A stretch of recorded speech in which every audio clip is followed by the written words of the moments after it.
रामपुर नाम के गांव में एक बंसी नाम का चोर रहता था। बंसी बचपन से ही अनाथ था। बचपन में उसके माँ बाप गुजर गए थे। वो अकेला ही रहता था। चोरी कर कर के उसने बहुत धन इकट्ठा कर लिया था। उसकी एक खासियत थी कि वो कभी पकड़ा नहीं जाता था। क्या जिंदगी है मेरी, कोई काम नहीं करना पड़ता। लोग तो बेकार में ही काम पर जाया करते हैं, मेहनत मजदूरी किया करते हैं, फिर भी मेरे जितना धन नहीं कमा सकते। मैं भी इन लोगों की तरह मजदूरी करता तो पता नहीं कब मेरे पास इतना धन आता। आज मेरे पास इतना धन है कि कोई सोच भी नहीं सकता। नसीब की बात है। कोई मेरे जितना शातिर भी तो नहीं है। मजाल हो आज तक किसी ने मुझे पकड़ा हो। मैं इतना शातिर जो हूं कि कोई सबूत नहीं छोड़ता।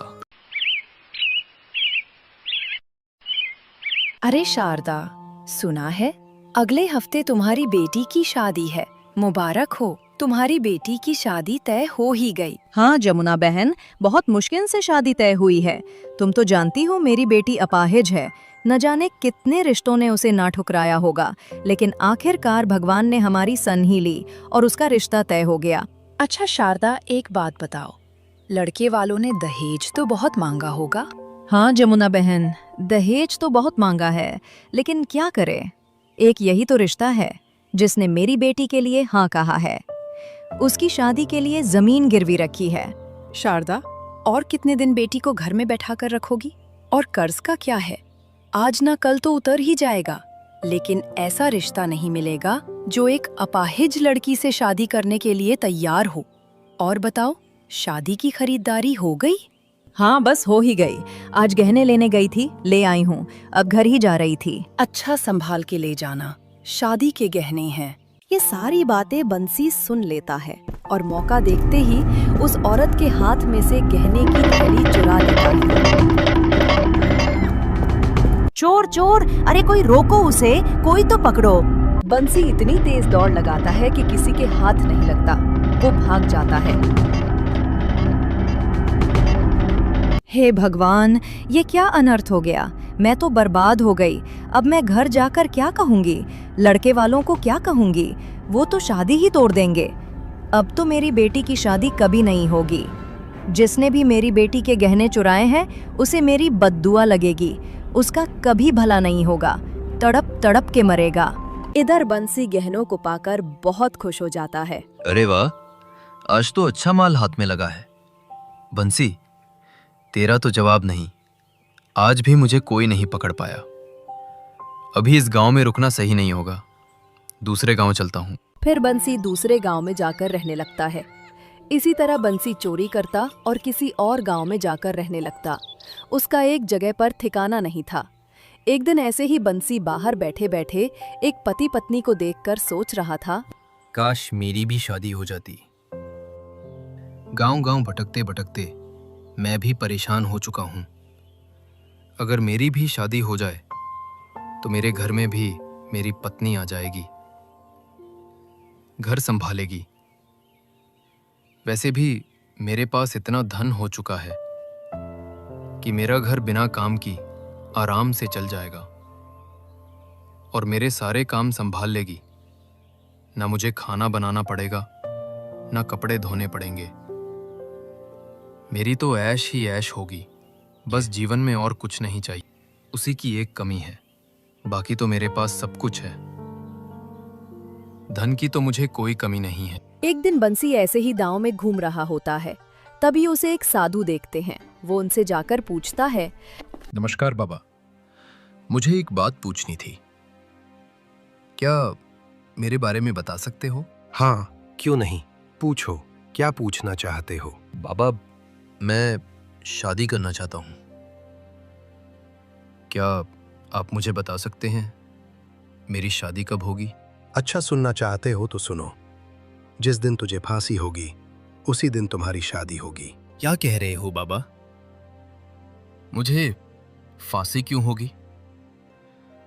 और फांसी के दिन मेरी शादी? कुछ समझ कर बोलो, क्या बोल रहे हो? मूर्ख आदमी, मैं बिल्कुल सत्य कह रहा हूं। मेरी भविष्यवाणी कभी खाली नहीं जाती। जो लिखा है वो होकर रहेगा। मैं तुम्हारे हमारे बारे में सब कुछ जानता हूं। तुम एक चोर हो, बचपन से आज तक चोरी करते आए हो। तुमने न जाने कितने लोगों का दिल दुखाया है, कितने लोगों की मेहनत उनसे छीनी है। तुम्हें इन्हें तुम्हारे कर्म का हिसाब चुकाना ही पड़ेगा। जो जैसा कर्म करता है उसे उसका वैसा ही फल भी मिलता है। भले ही आज तुम्हें लग रहा हो कि तुम्हें कोई नहीं पकड़ सकता, लेकिन तुम्हें तुम्हारे कर्म का फल एक दिन जरूर मिलेगा। तुम अपने कर्म से भाग नहीं सकते। बंसी सोच में पड़ जाता है और डर भी जाता है। बंसी सोच में पड़ जाता है और डर भी जाता है। ये क्या? ये बाबा तू सच में अंतर्यामी है। इनको तो मेरे बारे में से सब कुछ पता है। बाबा, अगर मैं चोरी ना करता तो क्या करता? मैं तो भूखा मर जाता ना। चोरी करना मुझे सबसे आसान काम लगा, इसीलिए मैंने वही काम चुना। फिर मुझे आदत सी हो गई। सच सच बताएं बाबा, मेरे भविष्य में आगे क्या लिखा है? और मेरी शादी होगी भी या नहीं? मूर्ख, तुझे तेरी शादी की पड़ी है। तेरी वजह से 2 दिन पहले ही एक जवान लड़की ने आत्महत्या की है, जिसका जिम्मेदार तू है। तूने बहुत से लोगों का घर बर्बाद किया है, बहुत लोगों की बद्दुआ ली है। तुमने अपने जीवन में कभी कोई पुण्य नहीं कमाया, सिर्फ पाप ही पाप किए हैं। ये क्या बोल रहे हो बाबा? किस लड़की ने आत्महत्या की है? आप किसकी बात कर रहे हो? और मेरी वजह से क्यों? तूने पिछले हफ्ते जिस औरत से गहने चुराए थे, उस औरत की लड़की ने आत्महत्या कर ली। वो बेचारी एक अपाहिज लड़की थी। बड़ी मुश्किल से उसके माँ बाप ने उसका रिश्ता तय किया था, पर तुमने उसकी शादी के गहने चुरा लिए, जिस कारण लड़के वालों ने रिश्ता ठुकरा दिया। अपने माँ बाप का दुख देख उस लड़की आत्महत्या कर ली। उसका कारण तू है। तुमने ही उस लड़की की हत्या की।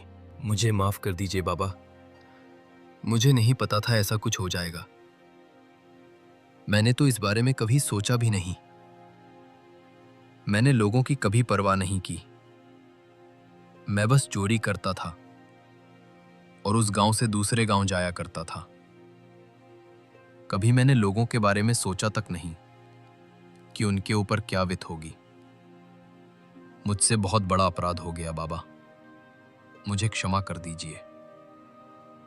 मैं वादा करता हूं बाबा, आज के बाद कभी चोरी नहीं करूंगा, कभी किसी का दिल नहीं दुखाऊंगा। मुझे क्षमा कर दीजिए। तुमने अपराध नहीं, बहुत बड़े बड़े पाप किए हैं। तुझे तेरी गलती की सजा अवश्य मिलकर रहेगी। तुझे तो मरने के बाद भी मुक्ति नहीं मिलेगी। तू मुक्ति के लिए भी तड़पेगा। मैं क्षमा चाहता हूं बाबा। मैं अपने किए पर बहुत शर्मिंदा हूं। मुझे बहुत पछतावा है कि मैंने लोगों के साथ ऐसा किया। आप जो कहोगे मैं करने के लिए तैयार हूं। कृपया मुझे प्रायश्चित का मौका दीजिए। मैं प्रायश्चित करना चाहता हूं। कोई तो उपाय बताइए। बाबा उसे कोई उपाय बताते हैं और फिर बंसी चौंक जाता है और बाबा से कहता है, ये क्या कह रहे हो बाबा? ये असंभव है, ऐसा नहीं हो सकता। अगर तू मुक्ति चाहता है तो यही एक उपाय है और कुछ नहीं हो सकता। अब जा यहाँ से। बंसी निराश होकर वहां से चला जाता है और घर जाकर सोचता है, मैं आज के बाद चोरी करूंगा ही नहीं।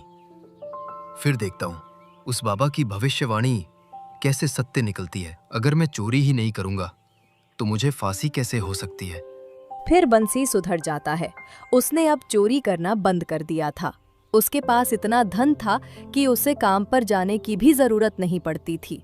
वो आराम से अपनी जिंदगी गुजारने लगा।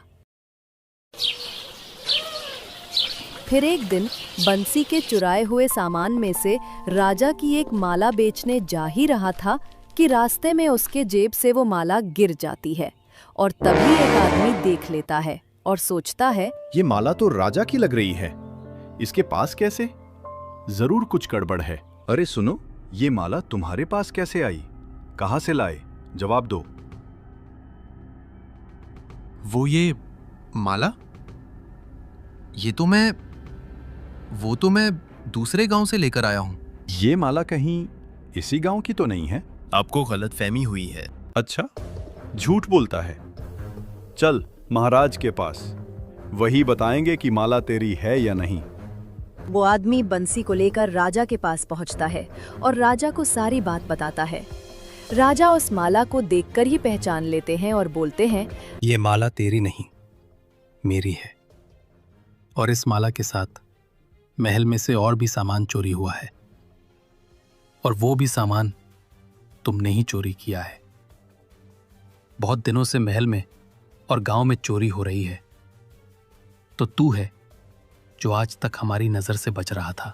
यही नहीं महाराज, इसके वजह से शारदा की बेटी ने आत्महत्या कर ली, और बेटी के खोने का दुख माँ बाप को देखा नहीं गया, वो भी चल बसे। बंसी सर झुकाए सारी बातें सुन रहा था।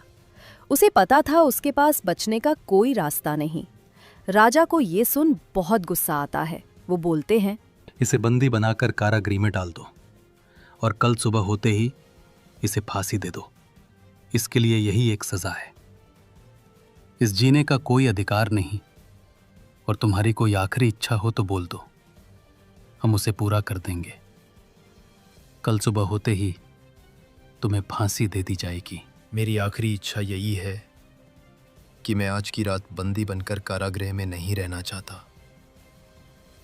मैं खुली हवा में रहना चाहता हूं। अच्छा, बहुत होशियार हो, ताकि तुम्हें भागने का मौका मिल जाए। बहुत हो गया, हम अब बच नहीं सकते, लेकिन अब मरने वाले की आखिरी इच्छा हम जरूर पूरी करेंगे। तुम्हें खुली हवा में रहना है ना, तो ठीक है, लेकिन हमारे आदमी तुम्हारे साथ ही रहेंगे। फिर रात हो जाती है। वसंत उन आदमियों के साथ बाहर घूमता है। तभी वहां से पर एक बूढ़ी औरत और उसकी बेटी कहीं जा रही होती है। बंसी उन्हें देखकर पूछता है, अरे अम्मा, इतनी रात को कहाँ जा रही हो? क्या बताऊं बेटे, न रहने को घर है न खाने को रोटी। हम माँ बेटी बहुत लाचार हैं, भीख मांगकर अपना गुजारा करती है। ये मेरी बेटी गंगा है। इसके पति ने हमें दहेज के लिए बहुत सताया। पैसों के लिए इसे बहुत मारपीट करता था। हम उसके पैसों की ज़रूरत पूरा न कर सके तो उसने मेरी बेटी को तलाक देकर छोड़ दिया। मुझसे तो इस उम्र में कोई काम नहीं होता। बेटी काम करने जाया करती तो लोग उस पर बुरी नज़र रखने लगे।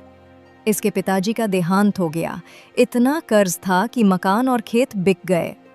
हम माँ बेटी का अब कोई नहीं है। अम्मा, मेरे पास तुम्हारी समस्या का हल है। तुम्हें जो चाहिए वो सब कुछ मिलेगा। इतना धन मिलेगा कि तुम माँ बाप जिंदगी भर आराम से खा सको। तुम्हें कभी किसी के यहाँ काम पर जाने की जरूरत नहीं पड़ेगी। क्या रास्ता है बेटे? तुम्हें उसके बदले तुम्हारी बेटी की शादी मुझसे करनी पड़ेगी। बुढ़िया चौंक जाती है, बोलती है, शादी करनी पड़ेगी? लेकिन तुम हो कौन? मैं ऐसे कैसे शादी करा दूं? मैं एक अपराधी हूं। कल सुबह मुझे फांसी होने वाली है, और मुझे अभी इसी वक्त एक रात के लिए तुम्हारे बेटी से शादी करनी है और एक रात के लिए उसका पति बनना है। होश में तो हो? ये क्या कह रहे हो? एक अपराधी हो और कल फांसी भी होने वाली है, और ये जानते हुए भी मैं अपनी बेटी की शादी तुमसे कर दूं? कभी नहीं। बेटी चल यहाँ से। सोच लो अम्मा, अपनी जवान बेटी को लेकर कहां दर दर की ठोकर खाती फिरोगी। मैं इतना धन दूंगा कि तुमने कभी सोचा भी नहीं होगा। मेरा क्या है, मैं तो कल मर ही जाऊंगा, लेकिन तुम दोनों माँ बेटी का भला हो जाएगा। वो सारा धन तुम्हें मिल जाएगा। सोच लो, तुम्हारे फायदे की बात है। दोनों माँ बेटी सोच में पड़ जाती है। अब क्या करें माँ, तुम्हें क्या लगता है? बेटी, मुझे लगता है हमें इसकी बात मान लेनी चाहिए। आज रात की ही तो बात है। इसके बदले में हमें बहुत सारा धन देने वाला है। हमारी तो जिंदगी बदल जाएगी। उसके बाद हमें दर दर की ठोकरें खानी नहीं पड़ेगी। वैसे भी इसको कल फांसी हो जाएगी। मुझे लगता है इसमें हमारा ही भला है। फिर वो बूढ़ी अम्मा बंसी से कहती है, लेकिन एक बात बताओ, तुम आज रात के लिए शादी क्यों करना चाहते हो? वैसे भी तुम्हारे जीवन में अब बचा क्या है? तुम्हें तो कल फांसी हो जाएगी। फिर तुम्हें एक रात के लिए शादी क्यों करनी है? क्योंकि तुम्हारी बेटी से शादी करके अपनी संतान इस दुनिया में लाना चाहता हूं, और ये तुम्हारे बेटी के बिना संभव नहीं है। इसलिए मुझे आज ही शादी करनी होगी, ताकि आज रात मैं तुम्हारी बेटी के साथ रह सकूं। मेरे पास आज रात का ही समय है। लेकिन तुम अपनी संतान इस दुनिया में लाना क्यों चाहते हो? उसे तो तुम कभी देख भी नहीं पाओगे। फिर भी क्यों? अम्मा, वो एक राज की बात है। बस मुझे मेरी संतान को इस दुनिया में लाना है, और मैंने धन कहाँ छुपाया है वो भी मैं तुम्हारी बेटी को बता दूंगा। अच्छा ठीक है, हम तैयार हैं। फिर वैसे ही हालात में दोनों की शादी करवाई जाती है और बंसी एक रात के लिए उस अम्मा की बेटी गंगा के साथ रहता है और दूसरे दिन बंसी को फांसी भी हो जाती है। फिर वो अम्मा और गंगा बंसी के बताए हुए जगह से धन निकाल लेते हैं और इतना सारा धन देकर दोनों के होश उड़ जाते हैं। इतना धन तो मैंने कभी अपने जीवन में नहीं देखा। गंगा बेटी, देख रही हो? हाँ अम्मा, इसमें तो हम सारी जिंदगी बैठ के खा सकते हैं। हमें अब चिंता करने की कोई जरूरत नहीं। हमने बंसी की बात मानकर अच्छा ही किया। खुद तो मर गया बेचारा। एक रात के बदले इतना धन देकर गया है कि हमारी सारी मुसीबत जिंदगी भर के लिए मिट गई। बस ईश्वर उसकी आखिरी इच्छा पूरी कर दे और मैं उसकी संतान को इस दुनिया में ला सकूं। दोनों माँ बेटी खुश हो जाती है और एक आलीशान घर में रहने लगती है। कुछ भी दिनों में गंगा गर्भवती भी हो जाती है और 9 महीने बाद एक बच्चे को जन्म देती है। दोनों माँ बेटी खुशी से रहने लगती है। उन्हें कभी किसी बात की कमी नहीं रहती। फिर कुछ दिन ऐसे ही बीत जाते हैं। फिर एक दिन अम्मा सोचती है, बेटी मैं जानती हूँ हमारे पास किसी बात की कोई कमी नहीं है, लेकिन मुझे एक चिंता खाए जा रही है। अब मैं बूढ़ी हो चुकी हूँ, पता नहीं कब भगवान का बुलावा आ जाए तो तुम्हारा साथ कब तक दे पाऊंगी। बेटी, तुम्हें एक जीवन साथी की जरूरत है जो तुम्हारा साथ निभाए, जो तुम्हारे बच्चे को अपना नाम दे, उसे पिता का प्यार दे। मुझे लगता है गंगा, तुम्हें शादी कर लेनी चाहिए। अपने आंखों के सामने तुम्हारी शादी होते हुए देखना चाहती हूँ ताकि मैं निश्चित हो सकूं। फिर मुझे तुम्हारी चिंता करने की कोई जरूरत ही नहीं पड़ेगी। तुम क्या कहती हो बेटी? शायद तुम सही कह रही हो माँ। मुझे अपने लिए ना सही, लेकिन इस बच्चे के लिए शादी करनी पड़ेगी। इसे समाज के सामने उसके पिता का नाम तो देना ही पड़ेगा, नहीं तो कल को लोग इसका बहुत मजाक उड़ाएंगे। इसके पिता तो कब के ही चल बसे। ये बड़ा होकर पूछेगा तो मैं इसे क्या कहूंगी? इससे पिता का प्यार मिलना चाहिए।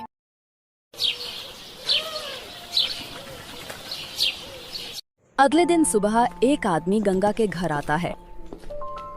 अम्मा नमस्ते, मेरा नाम मुरारी है। मुझे सुमित्रा चाची ने भेजा है आपसे मिलने। अम्मा, मैं आपकी बेटी का हाथ मांगने आया हूँ। हाँ बेटे, मुझे सुमित्रा ने बताया था तुम्हारे बारे में। बोल रही थी कि तुम अनाथ हो, तुम्हारा कोई नहीं है। अच्छा बेटा, तो तुम्हें चाची ने बच्चे के गंगा बारे में भी बता ही दिया होगा। तुम्हें कोई ऐतराज तो नहीं? हाँ, मुझे सब पता है और आप फिक्र न करें अम्मा। मैं आपकी बेटी और बच्चे को अच्छे से संभाल लूंगा, उनका अच्छे से ख्याल रखूंगा। आप निश्चिंत रहिए। मुझे दोनों को अपनाने के लिए कोई आपत्ति नहीं है। बेटा, मेरी एक शर्त है। हमें किसी बात की कोई कमी नहीं है, हमारे पास सब कुछ है। शादी के बाद मेरी बेटी तुम्हारे घर नहीं जाएगी, बल्कि तुम्हें यहीं रहना पड़ेगा। क्या तुम्हें मंजूर है? अम्मा, मुझे मंजूर है। मैं यहाँ रहने के लिए भी तैयार हूँ। बस आप शादी के लिए हाँ कर दीजिए। मुझे आपकी सारी शर्तें मंजूर हैं। फिर दोनों की शादी हो जाती है और मुरारी गंगा के घर घर जमाई बनकर रहने लगता है। फिर एक दिन गंगा अपनी अम्मा के साथ बाहर जा रही होती है तो मुरारी से कहती है, मुन्ना कमरे में सोया है, उसका ध्यान रखना। मैं और अम्मा बाहर जा रहे हैं, थोड़ी देर में आ जाएंगे। मैंने बोतल में दूध भर कर रखा। गंगा, तुम निश्चित होकर जाओ। मैं हूं ना, मैं मुन्ना का अच्छे से ख्याल रख लूंगा, तुम फिक्र मत करो। गंगा और अम्मा के जाने के बाद मुरारी सोचता है, बड़ी आई, मुन्ना का ख्याल रखना। मैं क्या तुम्हें कोई आया नजर आ रहा हूं जो तुम्हारे बच्चे का ख्याल रखूंगा? बोल के तो ऐसे गई है जैसे मैं इसके बाप का नौकर हूं। पता नहीं किसका बेटा पाल रही है। मुझे तुझमें और तेरे बच्चे को पालने में कोई दिलचस्पी नहीं है। मुझे तो तेरी दौलत में दिलचस्पी है। तेरी दौलत के लिए ही तो मैंने तुझसे शादी की थी, नहीं तो मैं एक बच्चे वाली शादीशुदा औरत से शादी करूंगा बिल्कुल भी नहीं। मैंने तेरी दौलत पाने के लिए शादी की है। मैं इसी मौके की तलाश में था कि कब तुम दोनों बाहर निकलो और मुझे सब कुछ चुराने का मौका मिल जाए। आखिरकार आज मुझे मौका मिल गया। अच्छा मौका है। सारा सामान लपेट के यहाँ से भाग जाता हूँ। मुरारी सारा सोना और पैसा लेकर वहां से भाग जाता है। थोड़ी देर बाद गंगा घर आती है। गंगा अपने कमरे में जाकर देखती है तो मुरारी वहां नहीं होता है। वो मुरारी को पूरे घर में देखती है। मुरारी कहीं नजर नहीं आता। फिर उसकी नजर तिजोरी में पड़ती है तो उसे धक्का सा लगता है। वो अपनी माँ से कहती है, अम्मा ये क्या हो गया? तिजोरी तो पूरी खाली है और वो मुरारी भी घर में कहीं दिखाई नहीं दे रहा। इसका मतलब वो धोखेबाज निकला। उसने हमें धोखा दिया है। उसने मुझसे शादी हमारे दौलत पाने के लिए की थी। वही मैं सोचूं अम्मा, ये घर जमाई बनने के लिए इतनी जल्दी तैयार क्यों हो गया? हम तो लूट गए माँ, हम बर्बाद हो गए, हमारे पास कुछ नहीं रहा। हे भगवान, मैंने क्या सोचा था और ये क्या हो गया? मैंने तो तेरे भले के लिए सोचा था बेटी, कि मेरे बाद तुझे सहारा मिल जाएगा, लेकिन मुझे क्या पता था वो धोखेबाज निकलेगा। उसने तो हमें बर्बाद करके छोड़ दिया। दोनों माँ बेटी को सदमा सा लग जाता है। अम्मा ये बात सहन नहीं कर पाती। उसे दिल का दौरा आ जाता है और वो मर जाती है। गंगा के ऊपर दुखों का पहाड़ टूट जाता है। एक तरफ उसका पति मुरारी उसे धोखा देकर चला जाता है तो दूसरी तरफ उसकी माँ भी उसका साथ छोड़ देती है। हे भगवान, मेरी किस्मत कितनी फूटी है। कुछ दिनों की खुशी देखकर तूने वो खुशियाँ छीन ली। अब मेरे पास न पैसे का सहारा है, न मेरी माँ का और न ही मेरे पति का। इस छोटे से बच्चे को लेकर कहाँ जाऊंगी? मन तो कर रहा है कि आत्महत्या ही कर लूं, लेकिन नहीं, मैं ऐसे हिम्मत नहीं हार सकती। मुझे मेरे बच्चे के लिए हिम्मत से काम लेना पड़ेगा। अगर मैं आत्महत्या कर लूंगी तो इस बच्चे का क्या होगा? मुझे इसके लिए जीना ही पड़ेगा। गंगा एक झोपड़ी में रहने लगती है और लोगों के घर में काम करने लगती है। बच्चा बड़ा होते जाता है। गंगा लोगों के घर में काम करके बहुत मेहनत करके अपने बच्चे राघव को पालती है। राघव बड़ा हो जाता है। राघव के संस्कार इतने अच्छे होते हैं कि वो लोगों की हमेशा मदद करता है। उसमें बहुत अच्छाई होती है। दिन बीतते चले जाते हैं। गंगा बीमार रहने लगती है। एक दिन गंगा बहुत बीमार पड़ जाती है। वो राघव से कहती है, बेटे जरा इधर तो आना, मेरे पास बैठ। मुझे तुझे बहुत जरूरी बात बतानी है। मुझे लगता है अब मैं तेरा साथ ज्यादा दिन तक नहीं निभा पाऊंगी। पता नहीं कब मेरी सांस थम जाए। ऐसा क्यों बोलती हो माँ? तुझे कुछ नहीं होगा, तुम बिल्कुल ठीक हो जाओगी। तेरे सिवा मेरा इस दुनिया में है ही कौन? तू ही ऐसे बात करेगी तो मेरा क्या होगा? तू मेरे लिए सब कुछ है माँ। मैं तेरे बिना जी नहीं पाऊंगा। तू ऐसी बातें मत कर। पता नहीं बेटे, भगवान की क्या मर्जी है, लेकिन मुझे तुम्हें बहुत जरूरी बात बतानी है बेटे। मैंने तुझे आज तक ये बात नहीं बताई है, लेकिन मुझे लगता है अब समय आ गया है। तुम्हारे पिताजी एक चोर थे। वो बहुत बड़े ठग थे। उन्होंने अपने जीवन में बहुत पाप किए हैं, लोगों की बहुत बद्दुआ ली है। ये क्या कह रही हो माँ?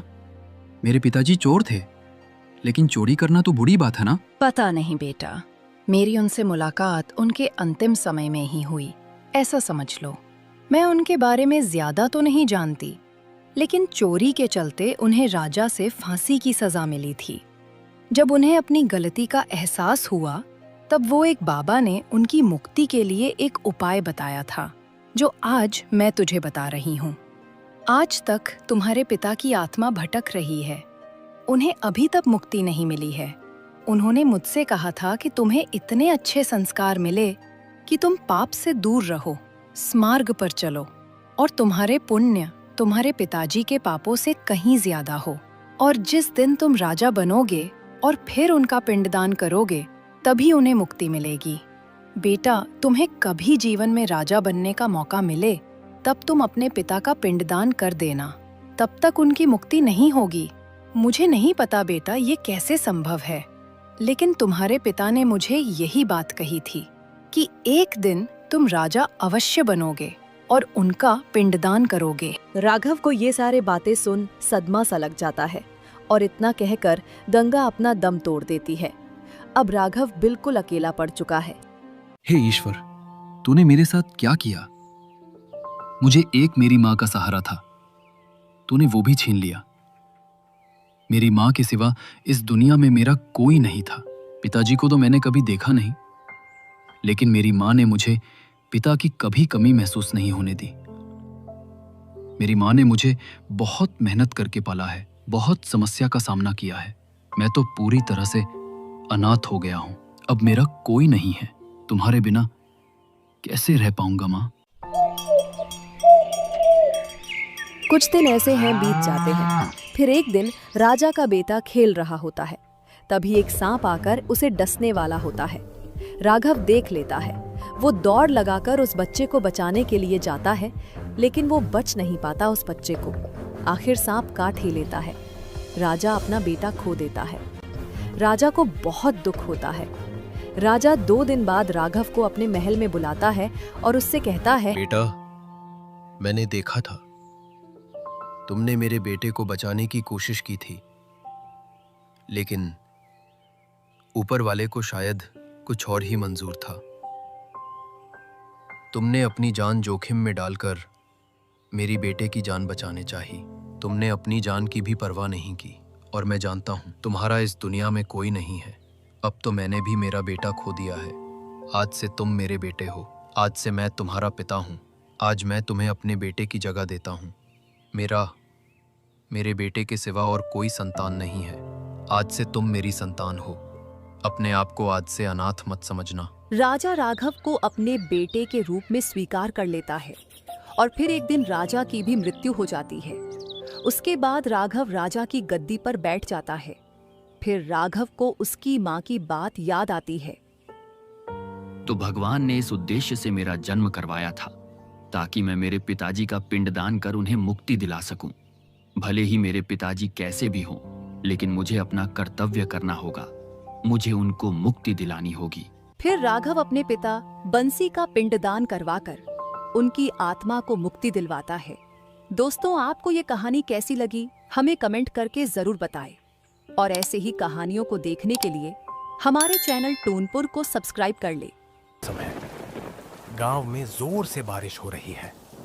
गलियां कीचड़ से भरी है और आसमान में काले बादल छाए हैं। फिर भी भोला अपने समोसों का ठेला तैयार करता है और गांव में निकल पड़ता है।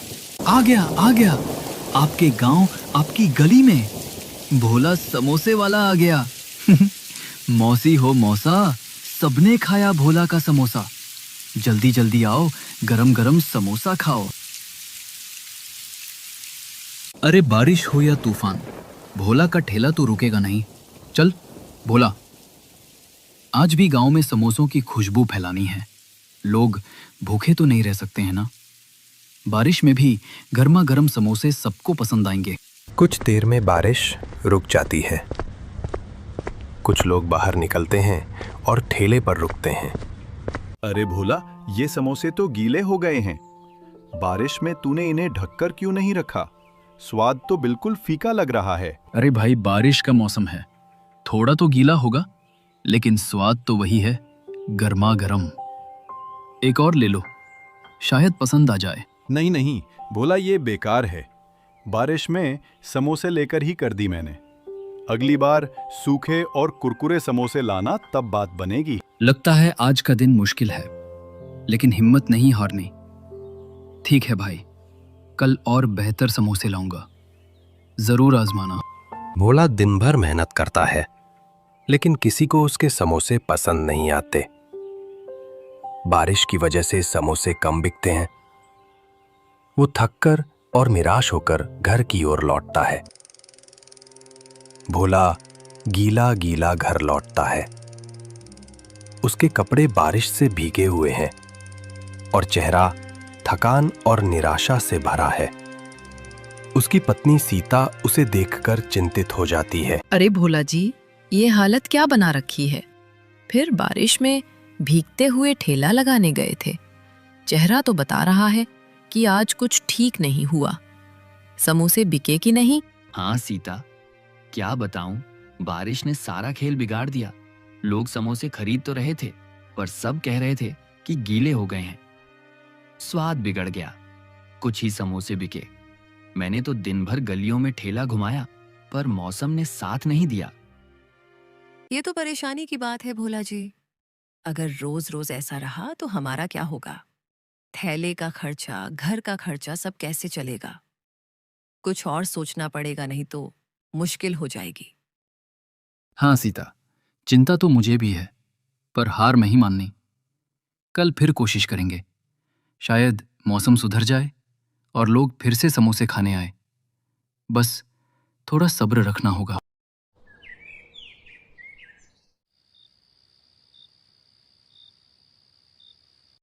भोला और सीता चुपचाप रात का खाना खाते हैं।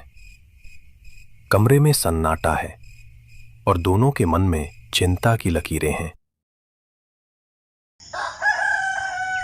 अगले दिन सुबह होती है। बारिश अब हल्की हो चुकी है। भोला फिर से अपने समोसों का थैला तैयार करता है और गांव की गलियों में निकल पड़ता है। लेकिन लोग उसके ठेले पर नहीं रुकते।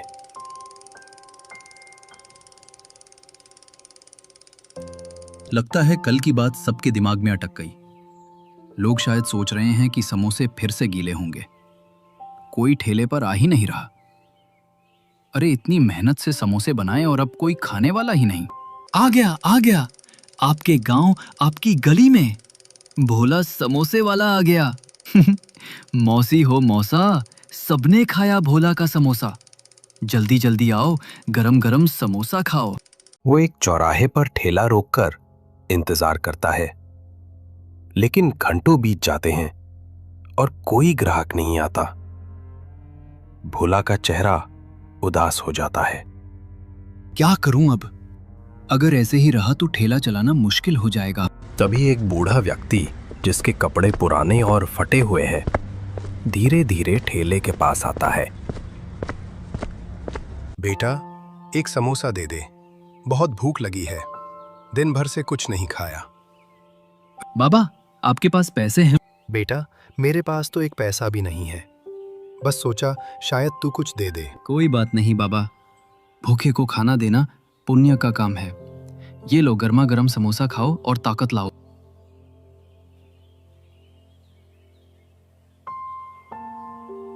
बेटा, तेरा दिल तो सोने जैसा है। ये समोसा बहुत स्वादिष्ट है। भगवान तुझे हमेशा खुश रखे और तेरे ठेले पर बरकत दे। शुक्रिया बाबा, आपकी दुआ ही काफी है। आसमान में फिर से काले बादलों से गिर जाता है और अचानक तेज बारिश शुरू हो जाती है। बारिश की बूंदें ठेले पर रखे समोसों पर गिरने लगती हैं। भोला परेशान हो जाता है। अरे ये क्या हो गया? फिर से बारिश? अब तो सारे समोसे भीग जाएंगे। कल लोग बुरा भला कह रहे थे और आज फिर वही हाल। मेहनत पर पानी फिर जाएगा। तभी बूढ़ा व्यक्ति अपनी पुरानी मोटी बोरी उतारता है, जो उसने बारिश से बचने के लिए ओढ़ रखी थी।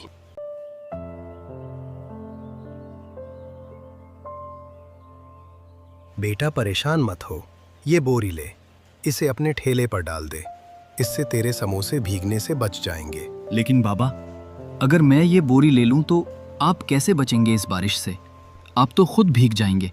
मेरी चिंता तू मत कर बेटा, ये बोरी तुझे ज्यादा जरूरी है। ले, रख ले इसे और अपने समोसों को बचा। बाबा, आपका बहुत बहुत शुक्रिया।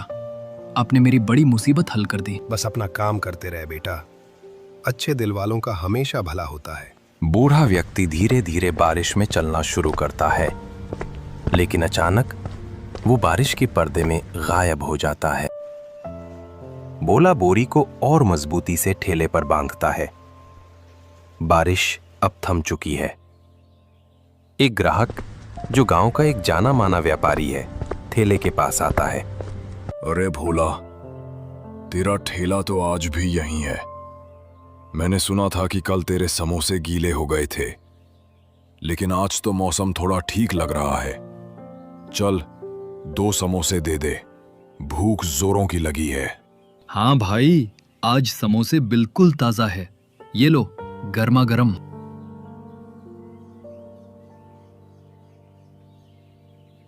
लेकिन सच कहूं, कल की बात से मन थोड़ा डरा हुआ है। लोग शिकायत कर रहे थे। वाह भोला, ये क्या बात है? ये समोसे तो लाजवाब हैं। ऐसा स्वाद तो मैंने पहले कभी नहीं चखा। ना ज्यादा तेल, ना गीले, बस एकदम कुरकुरे और मसालेदार। तूने तो आज कमाल कर दिया। सच में भाई, तुझे इतना पसंद आया? शुक्रिया। शायद आज का दिन अच्छा है। चल, एक और समोसा ले। ये मुझ पर। अरे, इतनी उदारता? ठीक है, एक और दे दे। लेकिन सच बताना भोला, तूने आज समोसों में क्या डाला? ये तो जादू जैसा स्वाद है। बस वही पुराना मसाला भाई। शायद आज मेहनत का फल मिल रहा है। ग्राहक समोसे खाकर चला जाता है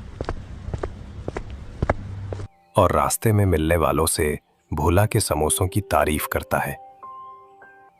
धीरे धीरे और लोग ठेले की ओर आने लगते हैं। एक के बाद एक ग्राहक समोसे खरीदते हैं और हर कोई स्वाद की तारीफ करता है। भोला, ये तो कमाल की बात हो गई। कल तेरे समोसे गीले थे, लेकिन आज तो तूने बाजी मार ली। ये स्वाद तो भूलने वाला नहीं। मेरे पूरे परिवार को ये समोसे खिलाऊंगा। कितने बचे हैं? 4 और दे दे। अरे, इतनी तारीफ! धन्यवाद भाई लोग। बस थोड़े ही समोसे बचे हैं, जल्दी ले लो। देखते देखते ठेले पर भीड़ लग जाती है। लोग एक दूसरे को बुलाने लगते हैं और कुछ ही देर में भोला के सारे समोसे बिक जाते हैं। वो थक गया है, लेकिन चेहरे पर संतुष्टि की मुस्कान है। आज तो कमाल हो गया। न जाने उस बूढ़े बाबा की बोड़ी में क्या जादू है, लेकिन कुछ तो खास है। चलो, घर जाकर सीता को ये खुशखबरी सुनाता हूं। वो ठेले को धक्का मारकर घर की ओर चल पड़ता है। मन में नई उम्मीद और उत्साह लिए भोला दिन भर की कमाई के साथ खुशी खुशी घर लौटता है। अरे भोला जी, आज तो तुम्हारा चेहरा चमक रहा है, जैसे कोई खजाना मिल गया हो। क्या बात है? लगता है ठेले पर आज कुछ खास हुआ। जल्दी बताओ, समोसे बिके कि नहीं? कितने बिके? अरे सीता, आज तो कमाल हो गया। सारे समोसे बिक गए, एक भी नहीं बचा। लोग ठेले पर ऐसे टूट पड़े जैसे गांव में मेला लग गया हो। हर कोई तारीफ कर रहा था। कह रहे थे कि इतने स्वादिष्ट समोसे पहले कभी नहीं खाए। सच में भोला जी, ये तो बहुत अच्छी खबर है। लेकिन कल तो लोग शिकायत कर रहे थे कि समोसे गीले हैं, स्वाद बिगड़ गया। आज अचानक ये बदलाव कैसे हुआ? कुछ तो खास बात है, बताओ ना। सीता, मुझे भी समझ में नहीं आ रहा। आज एक बूढ़े बाबा आए थे, बहुत भूखे लग रहे थे। मैंने उन्हें मुफ्त में समोसा दे दिया। फिर उन्होंने मुझे एक बोरी दी ताकि बारिश में समोसे गीले ना हों। बस उस बोरी से समोसों को ढका और फिर लोग आने लगे। एक के बाद एक सब तारीफ करते गए। अरे भोला जी, तुमने उन बूढ़े बाबा को मुफ्त में समोसा दिया। ये तो तुम्हारी अच्छाई का फल है। देखा, अच्छा काम करने से हमेशा अच्छा ही होता है। वो बोरी तो बस एक बहाना था। तुम उसका ज्यादा जिक्र मत करो। अपनी मेहनत और दिलेरी पर ध्यान दो, वही तुम्हें आगे ले जाएगी। हाँ सीता, शायद तुम सही कह रही हो। बाबा की दुआ और मेरी मेहनत ने आज रंग दिखाया। चलो अब खाना खाते हैं। आज का दिन तो यादगार रहा। हाँ, और कल भी ऐसे ही मेहनत करना भोला जी। मुझे यकीन है तुम्हारा ठेला अब रोज ऐसे ही चमकेगा। भोला और सीता खुशी से खाना खाते हैं। घर में उदासी की जगह अब हंसी और उम्मीद का माहौल है। कुछ दिन बाद का मौसम फिर से लौट आता है। भोला अपने ठेले को तैयार करता है। वह बाजार से एक चमकीली छतरी खरीद लाता है और उसे ठेले पर मजबूती से लगाता है। वह ठेले को धक्का मारकर गांव की गलियों में निकल पड़ता है। उसका जोश देखकर कुछ लोग ठेले की ओर आकर्षित होते हैं, लेकिन समोसे खाने के बाद उनकी प्रतिक्रिया पहले जैसी नहीं होती। अरे भोला, ये क्या बात है? ये समोसे तो पहले जैसे स्वादिष्ट नहीं है। पहले तो तेरे समोसे खाते ही मन खुश हो जाता था, ऐसा जादुई स्वाद था। आज कुछ कमी सी लग रही है। तूने मसाला तो वही डाला ना? अरे भाई, मैंने तो वही पुराना मसाला डाला है जो हमेशा डालता हूँ। तेल भी ताज़ा, आटा भी वही। ये नई छतरी लगाई है ताकि समोसे गीले ना हो। फिर भी समझ नहीं आ रहा तुम्हें स्वाद में क्या कमी लगी। पता नहीं भोला, लेकिन वो पुराना जादू आज नहीं है। शायद बारिश का असर है या कुछ और। अगली बार पहले जैसे समोसे लाना, तभी आएंगे भोला। भोला, ये तो निराशा हो गई। मैं तो सुना था कि तेरे समोसे अब पूरे गांव में मशहूर हो गए हैं, लेकिन आज तेरे बस ठीक ठाक है। पहले तो एक समोसा खाने के बाद दूसरा मांगने का मन करता था। आज क्या हो गया? अरे भाई, मुझे भी समझ नहीं आ रहा। मैंने तो सारी मेहनत की, वही मसाले, वही तरीका। शायद बारिश की वजह से कुछ गड़बड़ हो गई। यह नई छतरी तो अच्छी है, फिर भी लोग शिकायत क्यों कर रहे हैं? तुम बताओ, क्या कमी है? बस वो बात नहीं है भोला। अगली बार पहले जैसे समोसे लाना, फिर देखते हैं।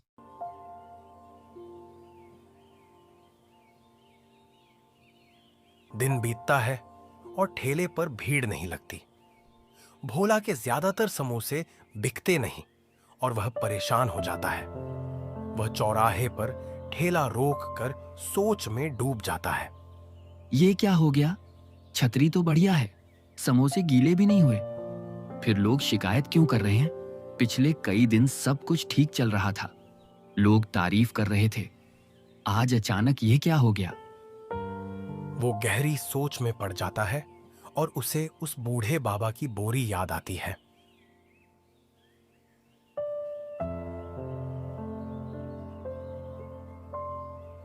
पिछले कई दिन उस बोरी को लगाने से समोसे खूब बिक रहे थे और लोग तारीफ करते नहीं थक रहे थे। आज छतरी लगाई और सब बिगड़ गया। शायद उस बोरी में कुछ खास बात है। नहीं, ये तो बस एक बोरी है, लेकिन फिर भी कुछ तो गड़बड़ है। कल फिर से बोरी लगाऊंगा, देखता हूं क्या फर्क पड़ता है। अगर लोग फिर से तारीफ करने लगे तो समझ लूंगा कि कुछ तो बात है।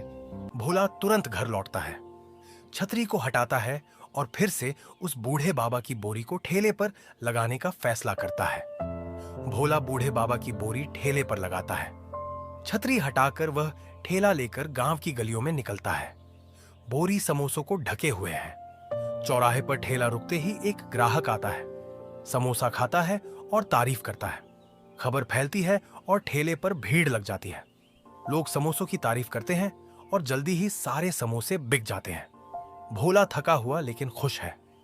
ठेला समेटते समय वह बोरी को देखता है और समझ जाता है कि इसमें कोई खास शक्ति है। वह बोरी को संभाल कर रखता है और खुशी खुशी घर की ओर चल पड़ता है।